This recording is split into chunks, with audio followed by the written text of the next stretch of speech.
म्हणजे ST college आहे. अरे तुझे धनगर बांधव त्या पंढरपूरला बसले, आम्हाला एसटी समाजामध्ये घाला. आणि हे येडजवळ इथं बसले, त्या फडणीच्या सागण्यावर बसले. हा, तुमचं आंदोलन कोण चालवले, काय चालवले हे सगळ्यातून त्याला माहिती नाही. म्हणून माझी सरकारला विनंती लक्षात ठेवा, विरोधी पार्टीवाल्याला विनंती आहे आणि शासन सरकारला माझी विनंती लक्षात ठेवा. आमचा आंदोलन होऊ नका. अरे पुन्हा आमच्या आवाज लक्षात ठेवा. अरे पुन्हा ते सगळं आमच्या थांबण्यात तयार. गरिबी कवाना कधी करू हे माहिती असावं. तिथं आंतरवाडीसाठी उपोषणा बरोबर घे बसलाय आणि माझे मराठी बांधव गरिबी कावा करू मंत्रालयामध्ये बसलेत हे माहिती असावं. हे लक्षात ठेवा सरकारनं.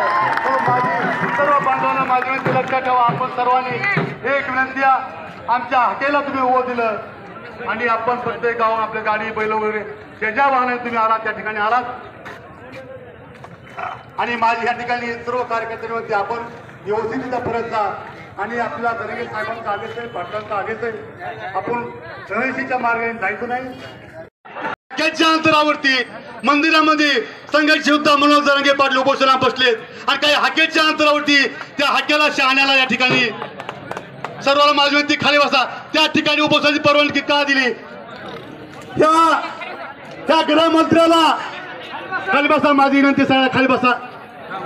आता सविस्तर आज नाही महाराष्ट्र कार्यकर्त्यांनी केलेलं मी आपला अधिकचा वेळ घेणार नाही. हे शेवटचं भाषण आहे. म्हणून माझी कार्यकर्त्यांनी विनंती पुढे शांतता राखा. कुत्रे पळत नाही. तुम्ही त्या आंदोलनाला परवानगी का दिली? अरे बाबा हाक्या तुझी मागणी काय? तू म्हणतो एसटी मध्ये जायचं, मग तुझं ओबीसीला काय विरोध करतो? बाकीच्या ओबीसीने आम्हाला विरोध करावं ते शांत आहे. याच्या आईचं नाव आहे फोकसवर हे आम्हाला विरोध करतोय.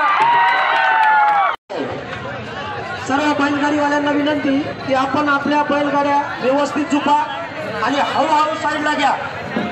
आपल्या बैलाला पण धक्का लागला नाही पाहिजे आणि इतरांना कोणाला पण धक्का लागला नाही पाहिजे. या ठिकाणी मी सर्वांचं या पंचकृषीतून जे सर्व मराठा नागरिक मराठा बांधव आले त्याबद्दल त्यांच्या सर्वांचा आभार व्यक्त करतो आणि हे रस्ता रोको संपला असं जाहीर करतो.